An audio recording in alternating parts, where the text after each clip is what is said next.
For the first time all day, Amamira's expression softened.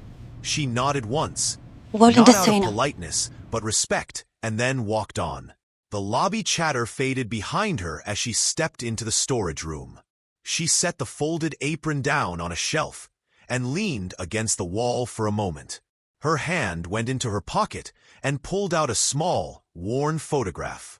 Her brother Sammy, maybe 12 years old, smiling like he was about to tell a joke. The edges of the photo were frayed, but she traced his face gently with her thumb, as if that could bring him closer. Her breathing slowed. Her eyes sharpened. She slipped the photo back into her pocket, but something in her face had changed. A decision was beginning to take shape. She went to Geneva, in the same plain clothes, and stopped a border dispute. No tailored suit, no jewelry, just the same black skirt, the same white blouse. When she walked into the summit room, heads turned, not because they knew her, but because she didn't fit in. Two delegations sat on opposite sides of the table, voices sharp, papers scattered, translators scrambling to keep up. The air was thick with tension. Borders, resources, politics. One wrong word could break the talks completely. Amamira sat quietly listening. She didn't write anything down. She didn't interrupt. Then a man from one side leaned forward, his tone almost spitting the words. The other side shot back in anger. Chairs scraped. Hands slammed the table. That's when Amamira spoke. One sentence, in ancient Arabic, so old that it carried the weight of centuries. It was a line from a poet both nations revered. The room froze. The anger didn't vanish, but it shifted. They couldn't ignore what she had just said. Not because of her, but because of who those words belonged to. The lead negotiator on one side sat back, breathing out slowly. The other lowered his eyes, almost in reluctant respect. The conversation resumed, quieter this time. By the end of the day, there was no handshake, but there was an agreement to meet again. And in diplomacy, that's a win. As the delegates left, a young translator hovered near Amamira. She clutched a notebook to her chest and said in a trembling voice, "Your work from Incura, it's in my textbook." Amamira glanced at her, just for a moment, then looked away. She didn't need to answer. She didn't take revenge. The truth did it for her. Back in Dubai, things started to shift. The receptionist, the one who had mocked her the loudest, was gone within a week. Someone had leaked a recording of her comments to the press, and the hotel couldn't afford the scandal. Two of the Sheikh's aides who had laughed at her, one's name was tied to a failed deal that surfaced online. He was quietly removed from the inner circle. The other tried to launch his own consultancy, but no one wanted to be associated with him after the Geneva leak. None of it had Amamira's fingerprints on it. She didn't call anyone. She didn't post a word online.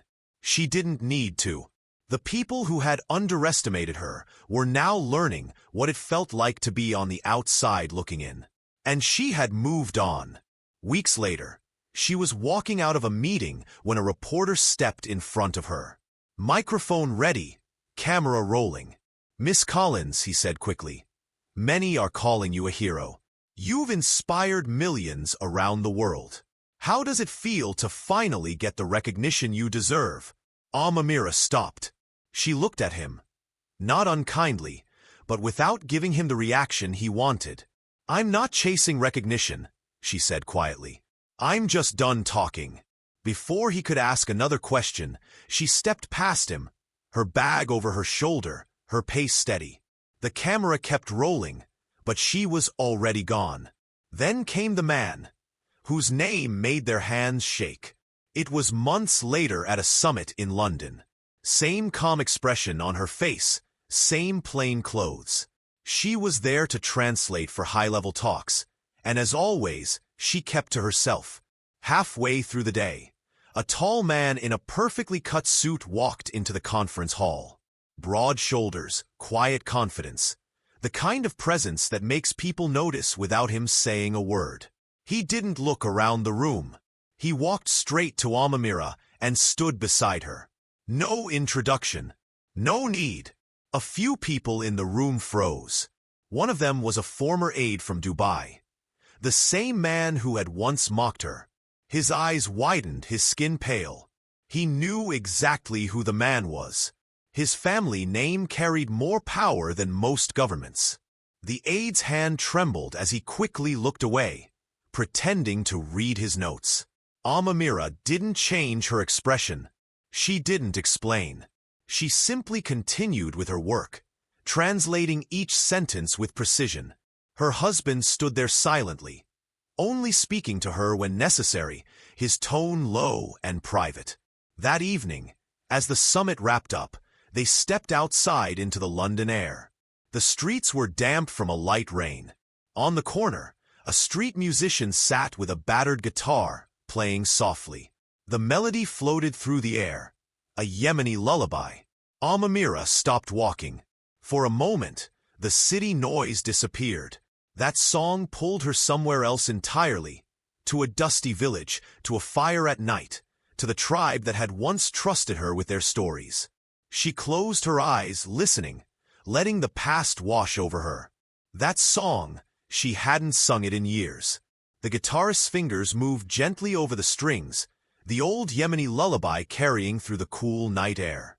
Amamira stood still, eyes half closed, and for the first time in a long while, she let herself hum along. The notes were quiet, almost lost under the city noise, but they were steady, the same melody she'd learned from the Al-Harif tribe years ago. As she hummed, moments flashed through her mind. The day in the Dubai lobby when she'd been mocked like she was nothing. The sharp laughter, the pointed fingers, the phone cameras. Then the shock on their faces when she spoke in a language they didn't know existed. She saw the Geneva summit table, the raised voices turning to silence after one line of ancient poetry. The young translator clutching her notebook, saying her work was in a textbook. The people who had underestimated her, quietly falling from the positions they thought were untouchable. And then the quiet victories, the moments when she walked away without a word, because she knew the truth didn't need her to shout. Her humming slowed. The guitarist looked up at her briefly, not recognizing her, but nodding in respect before returning to the song. She opened her eyes and turned toward the city skyline. The lights reflected in her eyes, but behind them was another image, Sammy's face. That same wide smile from the photo in her pocket, frozen in time. She exhaled slowly, the last note fading into the night. The world saw a Maid she knew who she really was. By now, people had given her labels, translator, diplomat, hero, even mystery. But none of those mattered to her. What mattered was knowing the difference between speaking and staying silent. She had spent years watching people talk just to be heard, filling rooms with noise that meant nothing. She'd learned that the right words, spoken at the right moment, could move more than armies. And sometimes, the greatest power was in saying nothing at all. In Dubai, she hadn't fought back when they mocked her. In Geneva, she spoke one line that changed the tone of an entire negotiation. In London, she didn't explain who her husband was, because she didn't need to. That was the lesson. Power wasn't volume. It was control. And if you've ever been looked down on, if you've ever been underestimated, you know exactly what I'm talking about. You know how it feels when people decide who you are without ever asking. But here's the truth. You don't have to prove yourself to everyone. You don't need the whole world's applause. You just need to be ready for that one moment when your voice will matter most. When that moment comes, you won't have to shout. Amamira walked away from the London skyline, her hand brushing the photo of Sammy in her pocket. She didn't look back. She didn't have to, because some stories are just beginning.